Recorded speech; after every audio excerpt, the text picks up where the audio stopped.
In today's world, we are so distracted with our phones, with to-do lists, with how fast everything is moving. And it's fact that our brains can think thoughts and process ideas faster than we can get them out of our mouth. And in there lies the problem, is that as we're hearing somebody talk, our brains are off and running. They are going 1,000 miles per hour thinking about what we're going to say.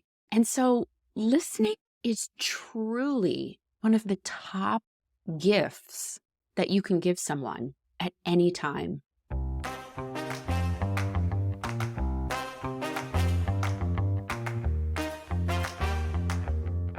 Welcome to the Pivot with Passion podcast. Hi, I'm Penny Castleman. I believe everyone is deserving of a phenomenal life. And that life starts when you grab a red marker and claim what you truly desire. Regardless of where you came from, where you're at, or where you think you're headed, life is what you make of it. And when you learn to pivot with passion, your world explodes with opportunities. Go grab your favorite beverage and let's shake things up as we explore how to pivot with passion.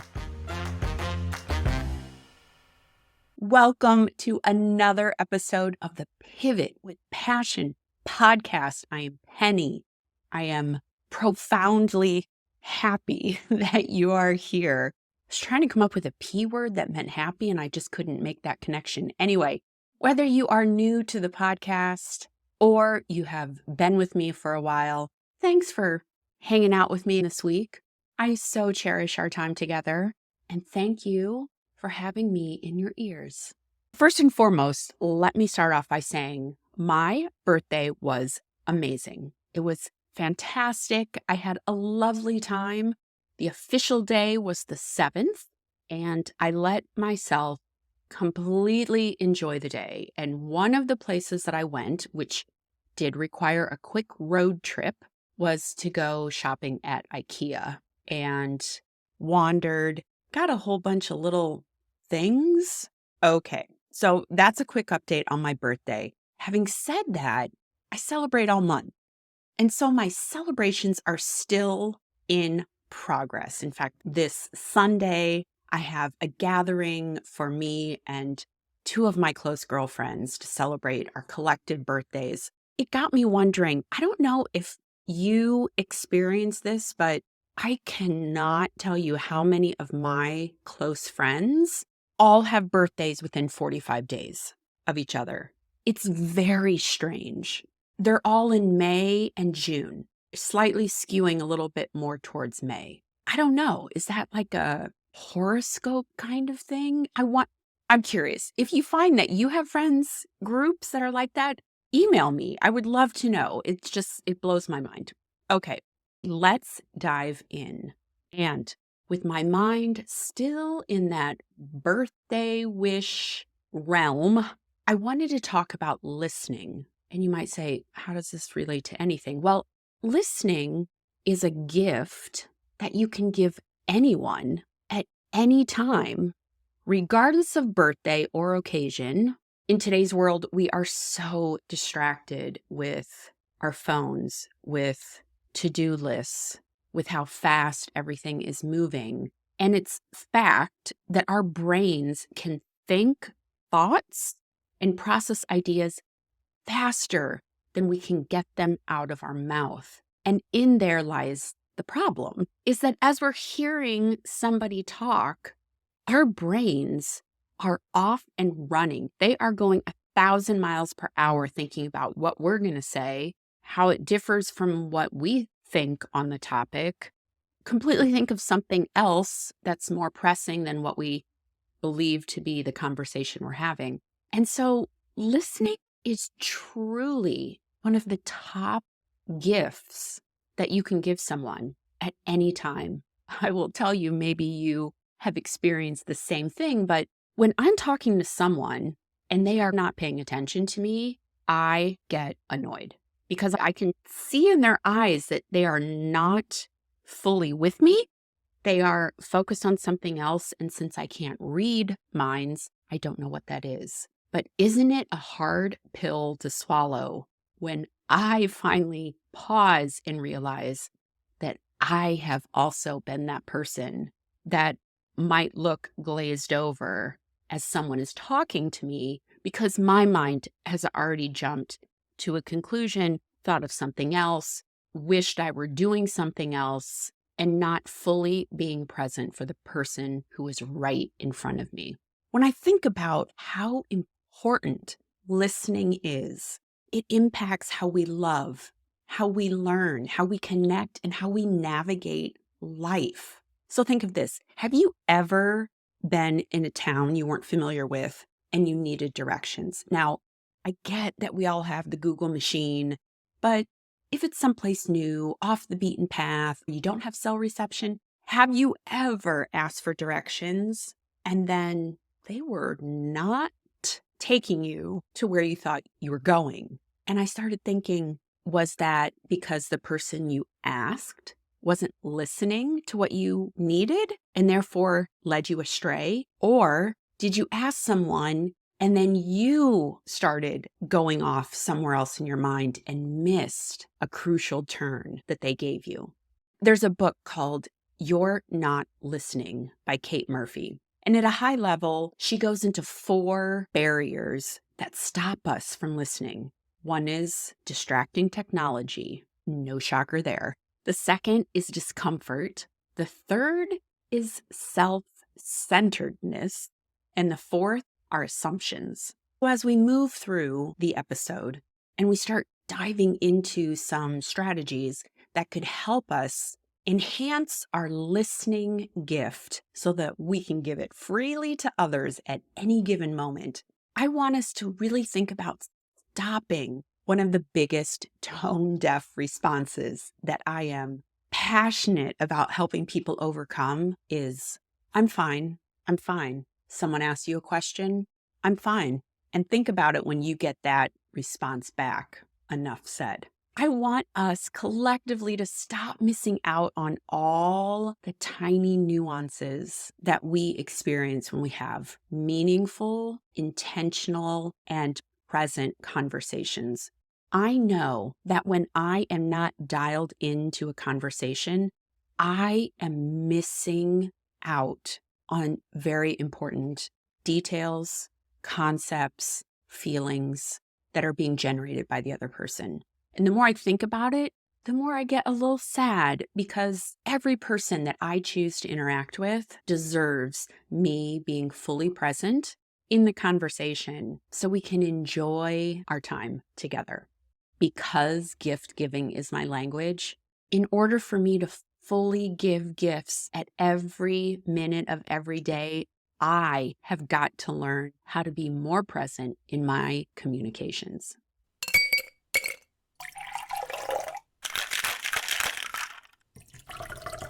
It's time for a clarity cocktail. Today, I have 2 clarity cocktails for you. One is a more traditional clarity cocktail, and that's in the form of a quote. Oh my gosh, we're halfway through my birthday month, and I realized I haven't given you the gift of a new drink recipe yet. So let's just start off the clarity cocktail with that. Now, last night, a friend of mine introduced me to a drink called a Spaghett, and you spell it like spaghetti without the I. I will leave the recipe in the show notes.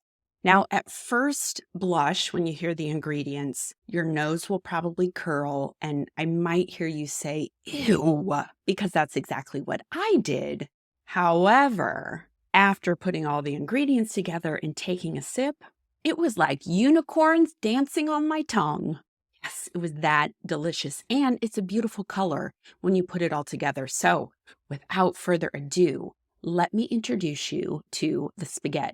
It starts with a bottle of Miller High Life. Yes, my friends, the champagne of beers. You then go grab a bottle of Aperol, which is this super vibrant, like orange red color. This aperitif comes from Italy. And for a while, it was having a big raging moment. In fact, if I am not mistaken, this alcohol was also in the cocktail I mentioned back in November. I'll link to that in the show notes as well. Lastly, you then get some lemon juice. You can do fresh. Usually when I buy citrus at the grocery store, I bring it home and then it turns moldy. So I'm kind of a fan of the real lemon 100% juice bottles because they last a long time. Anyway, I opted not to make one while I'm recording. I know it's 5 o'clock somewhere, but I got to stay focused to get this done. So I'm going to pass on mixing it live. But let me just say, when you pour in Aperol and it starts migrating through the Miller High Life, the color turns this beautiful orange. And then you add the lemon, it just brightens it up. And it's this delicious summer seltzer. So give it a try. I would love to hear. Email me. Let me know if you try this beverage and what you think of it. Because, like I said, you probably curled your nose up when I started. But I will tell you after your first sip, you may be a convert just like I am. In fact, I think it's my drink of the summer. So that's the alcoholic clarity cocktail. Now let's dive into the traditional clarity cocktail. And it comes to us from Warren Buffett, and it goes like this. The best investment you can make is an investment in yourself. The more you learn, the more you'll earn. Oh, yeah. Now, at first blush, it is very easy to think all Warren Buffett is talking about is money. And maybe he was only referring to money in that quote. However, it really got me thinking, what if we applied that insight to listening, right? The best investment you can make is an investment in yourself. I am a firm believer in that idea. If you were fully present with every conversation that you had, what would you earn from that? Would you get more respect at work because people feel and seeing you show up and listen? Would you earn more love from those you care about because they see how deeply you pay attention and you listen to what they're saying?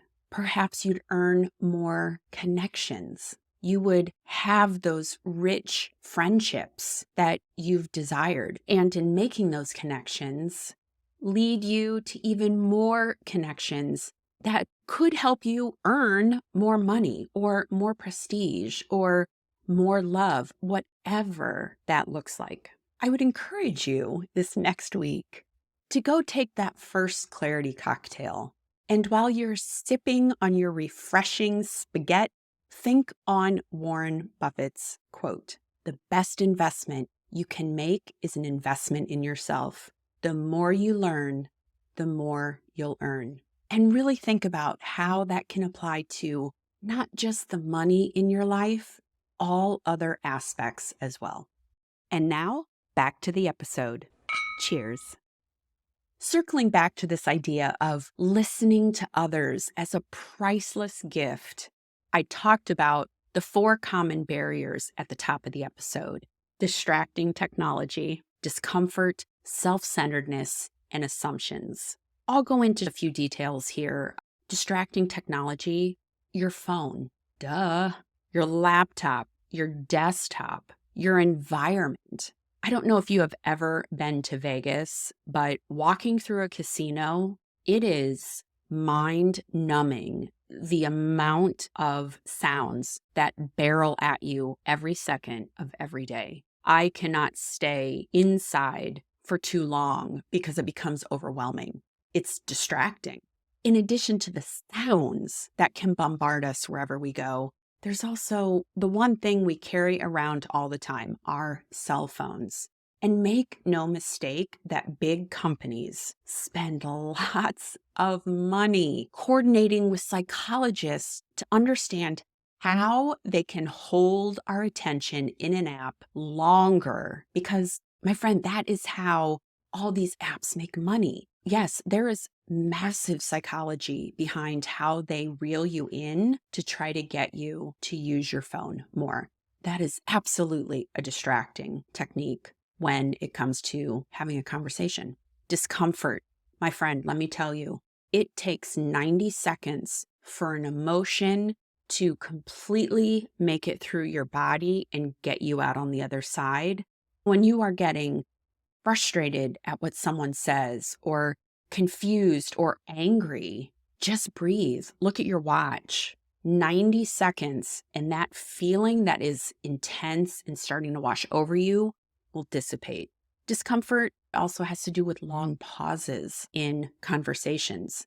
We are so used to everything right in a row. Phone, if you're bored with one thing, you go to another. You don't like what's on the radio, push a button, you're on to something else. The discomfort in silence can be distracting when we are listening, because if it goes on for too long, suddenly we start internalizing and thinking about, why aren't they saying anything? Did I say something wrong? You know the drill. The third is self-centeredness. My friend, I cannot tell you how many times I've said this on the podcast, but when you think someone is thinking about you, hold up, everyone is obsessed with themselves. Everybody's worried about, is there stuff in my teeth? Is my hair sticking up? Why didn't they do that? Why did I do that? Etc., etc. And because we are so self-centered, it is challenging to be good at listening because it requires you to completely take your focus off of yourself and hone in on the one person you're having a conversation with. And the last is assumptions. Those are just things that we carry with us from who knows when. Our childhood, our teen years, last week, something that happened to us, something tragic, something epic, something unexpected. Everything we experience in life gives us perspective and can take us down a path of making assumptions about other people. And that one's a big ouch. I constantly work and catch myself, probably on a daily basis, reminding myself that's an assumption.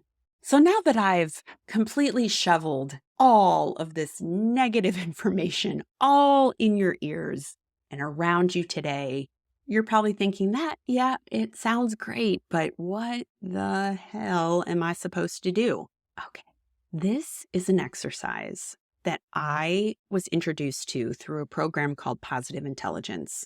But I adore this exercise because it is a very fly way of getting you to pay attention without it being so overt and you must pay attention kind of thing. But it goes like this. When you are having a conversation with someone, your response can start, I like what you said about blah, blah, blah. And it sounds too simple, right?